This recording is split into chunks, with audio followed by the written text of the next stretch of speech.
বন্ধুসকল, মই প্ৰথমতে আমাৰ অসমৰ মুখ্যমন্ত্ৰীক সুধিব খুজিছোঁ যে অসমৰ মুখ্যমন্ত্ৰীয়ে অসম আৰক্ষীক দৰমহা নিদিয়ে নেকি? নে দৰমহা নোহোৱাৰ কাৰণে এই ৰকম পুলিচে মানে অসম পুলিচে য'তে ত'তে যেনেকৈ পায় তেনেকৈ মানুহৰ পৰা পইচা কালেকশ্যন কৰে। আপোনাৰ এই পুলিচসকলে আপুনি এই ভিডিঅ'টো একবাৰ ভালকৈ চাওক যে ইয়াত এইখন গাড়ী চাওক, এইখন গাড়ী হৈছে অসম পুলিচৰ, আৰু ইয়াত যে কালেকশ্যন কৰি আছে এই ড্ৰাইভাৰসকলৰ পৰা যে 200-100 কৰি যে পইচা কালেকশ্যন কৰি আছে, এই ভিডিঅ'টো একবাৰ চাওক। অসমৰ মুখ্যমন্ত্ৰীয়ে আজি ইমান দিন ধৰি ইমানে কথা কৈ আহিলে, কিন্তু আজিলৈকে এই অসমৰ মুখ্যমন্ত্ৰীৰ কথা এই যে অসম পুলিচে কেতিয়াও নুশুনে। আৰু অসমৰ যিহেতু আমাৰ এজন সুদক্ষ DGP আছে, গতিকে DGP ছাৰক ক'ব খুজিছোঁ যে আপোনাৰ এইসকল পুলিচে কিন্তু আপোনালোকৰ ডিপাৰ্টমেণ্টটোৰ দুৰ্নাম কৰি আছে। এনেকুৱা আপোনালোকৰ বহুত দৃশ্য আছে য'ত এনেকৈ অসম পুলিচে মানুহৰ পৰা পইচা পাতি লৈ বা এনেকৈ গাড়ী ধৰিব, পইচা পাতি লৈ যাব দিব, এনেকুৱা বহুত দৃশ্য আছে। কিন্তু আপোনালোকক আৰু কিমাননো এনেকুৱা প্ৰুফ দিব লাগিব বা কিমাননো কৰিব, কিন্তু অসম পুলিচক যে এতিয়ালৈকে নাকি লগাব পৰা নাই, সেইটোহে ডাঙৰ কথা।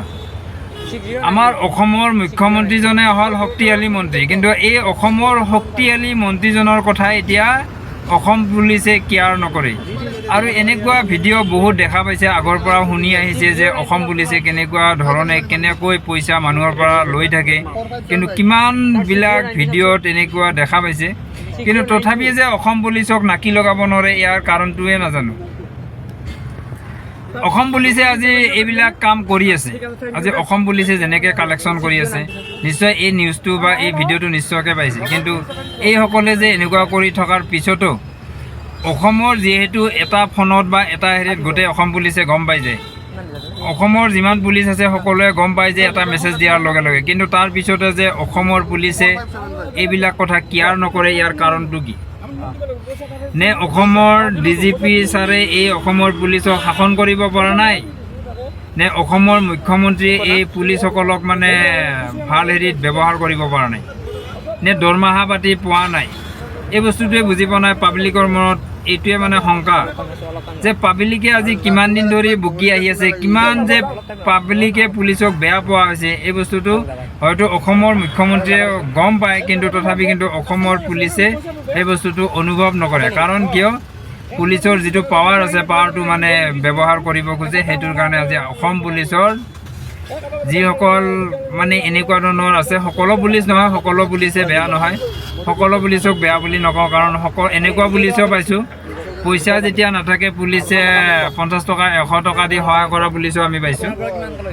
গতিকে কিছুমান পুলিচে এনেকুৱাও আছে যে পইচা নাই বুলি ক'লেও কয় যে 10 টকা 20 টকা হ'লেও দি যাব লাগিব, আমি চাহ পানী খাম, তেনেকৈ পৰ্যন্ত কোৱা পুলিচো আছে।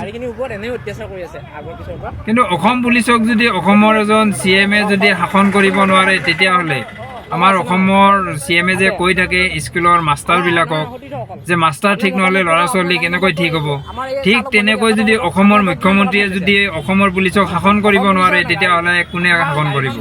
এই কথাটো অসমৰ মুখ্যমন্ত্ৰীয়ে জবাব দিব, আৰু অসমৰ মুখ্যমন্ত্ৰীয়ে নিশ্চয়কৈ কথাটো চিন্তা কৰিব। আপুনি যেনেকৈ কয় স্কুলৰ মাষ্টাৰক যে স্কুলৰ মাষ্টাৰে যদি মদ খাই আহে বা স্কুলৰ মাষ্টাৰে যদি ভাল নহয়, তেতিয়াহ'লে ছাত্ৰক কি বুজাব? সেই উদাহৰণটো এতিয়া আমি দিছোঁ যে অসমৰ CM ছাৰক, যে আপুনি যদি এতিয়া এজন শিক্ষক বা মাষ্টাৰ হয় বা অসমৰ মুৰব্বী হৈ যদি অসম পুলিচক শাসন কৰিব নোৱাৰে, তেতিয়াহ'লে কোনে কৰিব? কথাটো কিন্তু চিন্তা কৰিবলগীয়া কথা। ধন্যবাদ। জয় অসম।